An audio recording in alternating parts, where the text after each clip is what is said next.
पेटवलं। सगळी यंत्रणा, सगळ्या लोकांचं लक्ष जरांगे पाटलांच्या त्या उपोषणावर केंद्रित झालं। सन्माननीय मुख्यमंत्री एकनाथजी शिंदे यांनी येऊन जरांगे पाटलांचं उपोषण सोडविलं आणि 40 दिवस मराठा आरक्षणासाठी मागून घेतले। या गोंधळामध्ये महाराष्ट्र शासनानं 2 महत्त्वाचे GR पारित केलेत आणि हे दोन्हीही GR बहुजन समाजाचा गळा दाबणारे आहेत।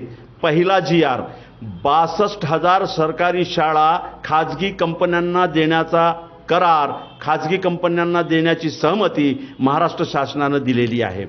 आश्चर्य असं की सन्माननीय उपमुख्यमंत्री फडणवीस साहेबांची विचारधारा केंद्रात ठरते, भाजपाची एक विचारधारा आहे, ते खाजगीकरण, प्रायव्हेटायझेशन याचे पुरस्कर्ते आहेत। परंतु महाराष्ट्राचे मुख्यमंत्री सन्माननीय एकनाथजी शिंदे आणि उपमुख्यमंत्री अजित पवार साहेब हे महात्मा ज्योतिबा फुले, छत्रपती शाहू महाराज, डॉक्टर बाबासाहेब आंबेडकर यांच्या विचारांशी जुडलेले आहेत असं आपण जर मानलं तर यांनीही याला सहमती दिलेली आहे।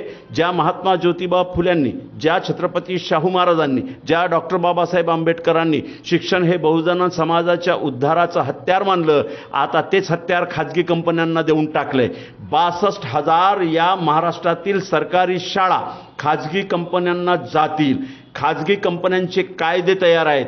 या कायद्यानुसार एकदा खाजगी कंपनी शाळा चालवायला जर घेतली तर त्यामध्ये महाराष्ट्र शासनाच्या शिक्षण विभागाचे किंवा नोकरी भरतीचे नियम लागू होत नाही, तिथं आरक्षण लागू होत नाही, तिथं रोस्टर लागू होत नाही आणि खाजगी कंपन्या ज्या शाळा चालवत असतील त्यांचे नियम तयार करण्याची मुभा त्यांना आहे आणि ते जे नियम करतील त्याच्यात महाराष्ट्र शासनाला किंवा शासनाला हस्तक्षेप करता येत नाही। मग पगार किती असेल ते ठरवतील, कंत्राटी पद्धतीनं शिक्षक भरती करतील, त्या कंत्राटाची मुदत 5 वर्ष, 2 वर्ष, 3 वर्ष, 10 वर्ष जे काही असेल ते ठरवण्याची जबाबदारी कंपनीची। यात शासनाला हस्तक्षेप करता येत नाही।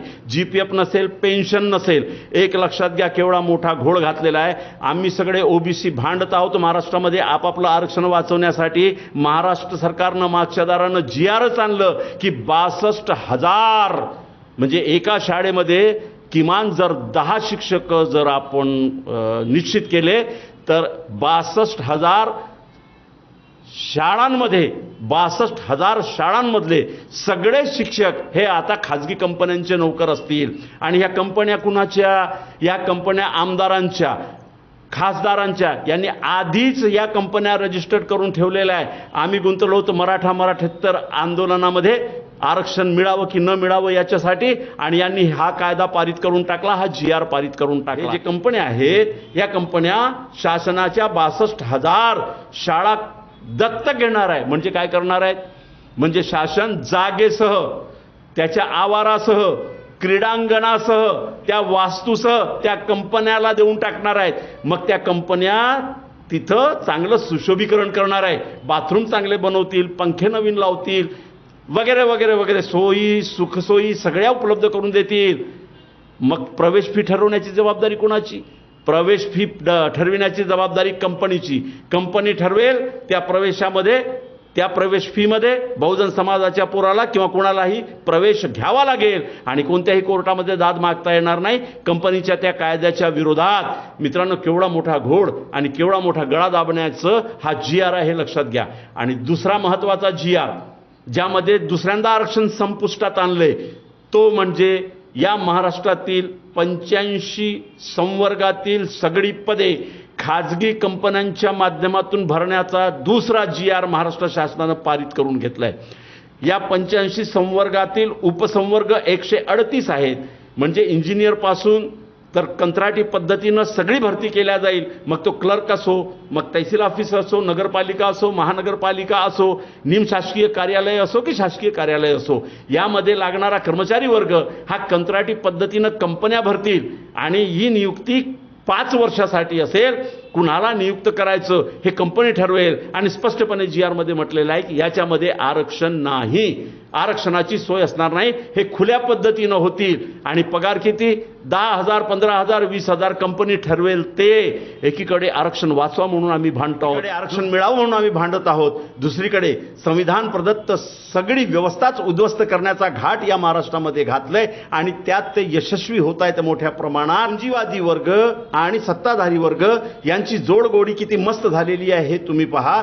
200 वर्ष या भारतावर इंग्रजांनी कंपनीच्या माध्यमातून, कंपनी राजच्या माध्यमातून राज्य केलंय.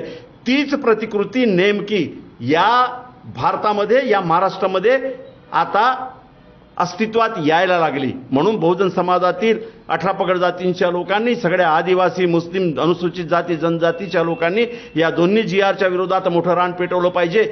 खाजगी शाळा ह्या नफा कमवण्यासाठी असतात आणि नफा कमवण्यासाठी फीस द्यावीच लागते हा सिद्धांत सुप्रीम कोर्टानं एका निकालामध्ये जाहीर केलेला होता.